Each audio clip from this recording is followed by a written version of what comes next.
What's going on, guys? Welcome to another episode of The Gabriel Show. Now, for those of you guys who don't know me, my name is Fritz Gabriel. And look, it's a Monday morning. Some of you guys are at school right now. Some of you guys are heading to work. At the end of the day, we are all grinding. But I have a very important question I want to ask you guys, right? Like, how should we go about this grind? How should we do it? The question I want to ask you is, should we work overtime at our current jobs, or should you have a second job, right? And I think that's a very important question. I think a lot of people ask themselves that question. And I feel like I've been on both sides of that story, right? So as you can see, I'm looking spiffy. We're actually on our way to a job interview. I ain't gonna hold you. I'm about to get me a little haircut. I got my little money together, little $40, right? These haircuts are not in the budget, but I'm about to get one because I can't look dusty at this interview. So here's the thing, guys. I've done both, okay? And I'm going to tell you why I actually prefer working two jobs. So for the longest, I've been doing overtime at my current job. I'm somebody who usually have two jobs because you just never know, right?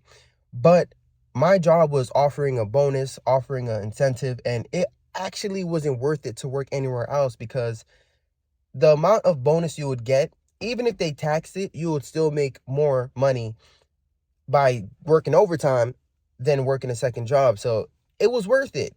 But here's the thing, right? There's a lot of factors that none of us were really thinking about. It's not forever, right? Those bonuses aren't forever. The OT isn't forever. It really depends on the situation. It really depends on your hospital, the census, what's going on. Like sometimes you have to ask yourself a question as a registered nurse. If your census is always low, like why? Why is it low? Are we getting any surgeries? Is there any trauma patients? Like what level of trauma is this hospital? Is this a trauma 1? Is it a trauma 2? You got to ask yourself like some questions, like what's going on in the community? Is everybody getting healthy? Like, I hate to say this, but pain equals profit, right?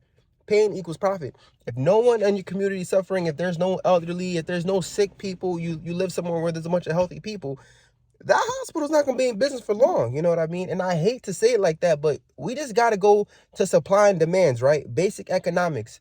So I've noticed a trend happening during the summer. During the summer, the hospital census always go down because people are traveling, people are having fun. But another thing I notice is we stop having certain type of surgeries, right? Like I noticed some groups pulling out, like some neurosurgeons pulling out, and some like things we were offering at my hospital, I noticed that we're having less and less and less cases of, So that's why I like being a part of a hospital that's growing and developing and opening up new branches, right? So whether it's a CT ICU, whether it's a cath lab, just a hospital that's offering new things, because you have to think about this. If your hospital is not offering surgeries, or there's not a lot of departments that they're capable of doing, eventually it's going to affect your pockets as a registered nurse, right? Because they're going to tell you, yo, there's a lot of overtime available. There's a lot of money to be made, but you have to run your life like a business, right? You can't sit here and think your job is going to be looking out for you, because at the end of the day, they're going to be looking out for themselves and their pockets, right? There's something called the budget. And if they're making the money, if they have the patients, okay, cool. They don't mind giving you all the overtime. If they're staff, they don't mind. But a lot of hospitals, they want to work with the least amount of staff possible so that this way they could capitalize and make the max amount of profit, right? Because I'm telling you guys, we live in a capitalistic country. Hospitals that say they're nonprofit, it's bullshit. They're not really nonprofit. Everybody's trying to make a profit. Everybody's trying to feed their families, right? So what I'm trying to tell you is you have to move like a business. You have to move like a business, and you have to diversify your incomes, right? You can't just like literally rely on one job, because here's the thing. Eventually, let's say the hospital you're working at, they're not getting the profits, like they're not reaching their goals, they're going over budget. What happened is they're going to cut the bonuses off, they're going to cut the incentives off, and that's what happened to my hospital, right? And not only did they cut off the bonuses, they went from trying to call you, hey, can you come in, to now they're cutting off the overtime.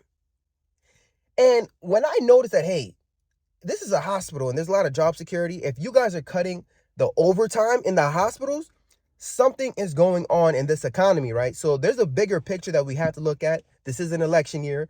There's a recession looming, and there's a lot of moving parts. So as a registered nurse, you got to ask yourself, am I going to stay at this job begging for overtime, competing with other nurses for overtime, or am I going to get myself another job to just minimize the stress in my life, right? Ask yourself that question, because this is the trend that I noticed, right?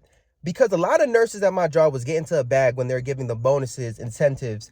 They went ahead and they bought a car. They went ahead and they upgraded their house. They went ahead and they added all these bills to their life, right?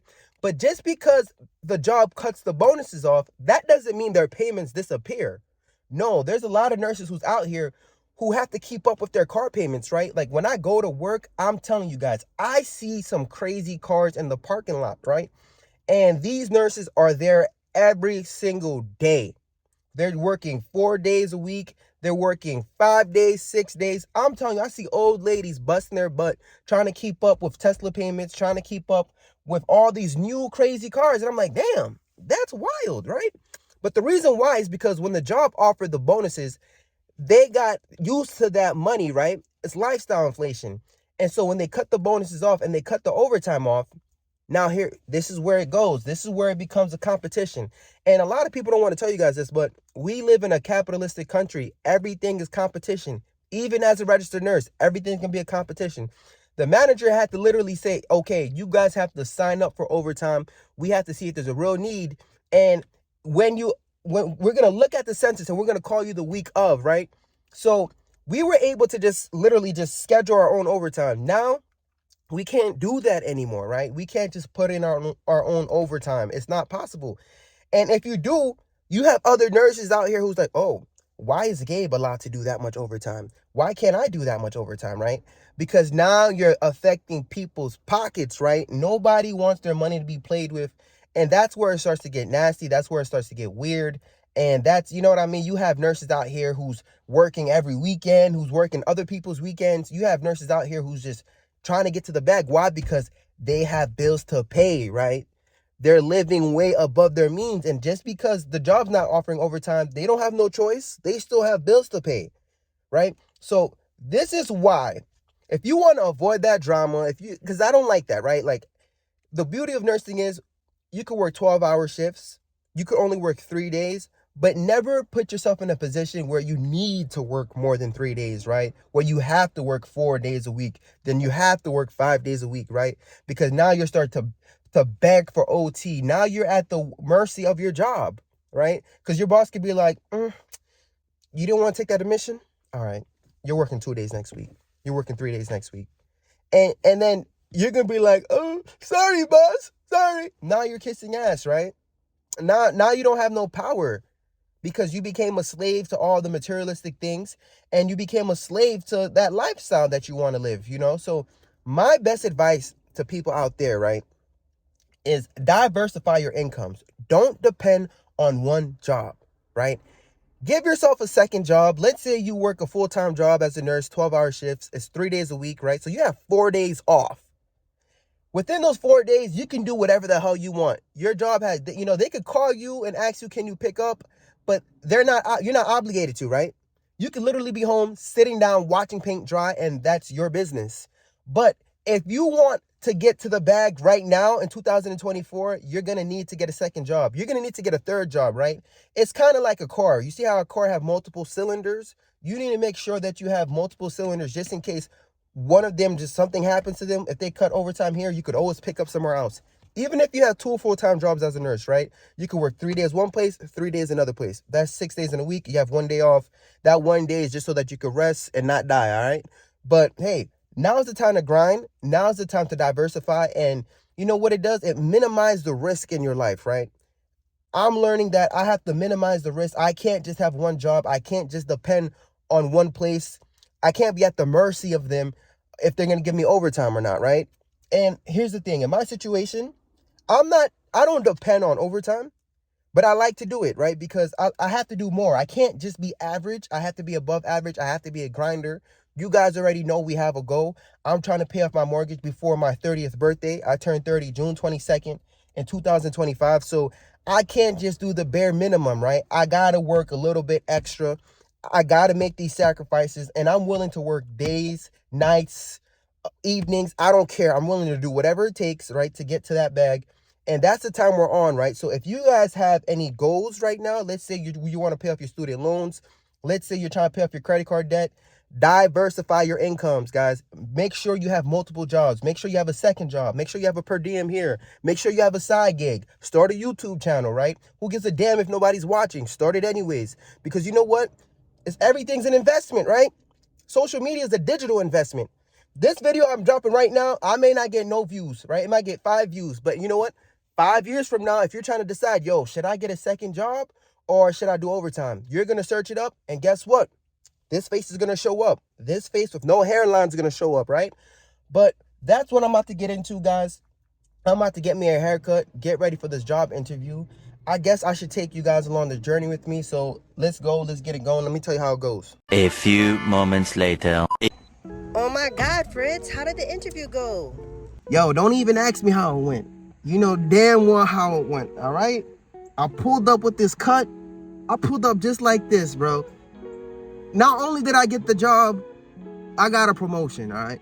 She seen me with this cut. She was like, you know what? Say less, sound right here. You got it. You got the damn job. You know what? You got a raise and a promotion. Day one, guys. I don't know what to tell you. You just need to pull up with confidence, man. Talk your talk. They knew who I was, right? Super ICU nurse. And I told you guys my job interview was at a nursing home. So all I had to do was show her some skills real quick. I got 4 IVs on a resident who didn't even need an IV, but I was just showing her what I can do. I did CPR on somebody who wasn't dead, and she was very impressed with the skills that I got. So it is what it is. We got the job, and I'm getting ready to get to the bag, guys. It's grind time. So, hey, listen, if you love the content, let me know. Join the journey, because we get into a bag. Yeah, we getting these jobs. You know, we're going to talk about money, but the point is, I want to talk about money so that we don't have to talk about money, right? I'm trying to create a new field of nursing. Nurse millionaire, okay? That's the field that I'm trying to create. I'm on this grind. I'm on this journey, and I want you guys to join the journey. I'm trying to make changes in my life, but not only my life, your life, right? Let's go there together. But anyways, let me go home. Let me tell wifey we get into a bigger bag now since I got this job. And yeah, start this day off right. You know what I mean? All right, guys. I love and appreciate you guys. Peace. I mean, something's really different. Something's really specific. I mean, I really made a milli in a minute. I haven't made a milli in a minute. Maybe if I really make a minute. How much do you make in a minute? Boy, I make a lot. Listen, man, the dividend, the make I block. Oh my God, why are they trying to block my stock? Trying to cop a GameStop stock. But damn it, boy, did you make a milli in a minute? I don't know. Haven't been here in a minute. Haven't been in the zone, man. Yeah, I'm finished. And they let me off, man. Yeah, I'm finished.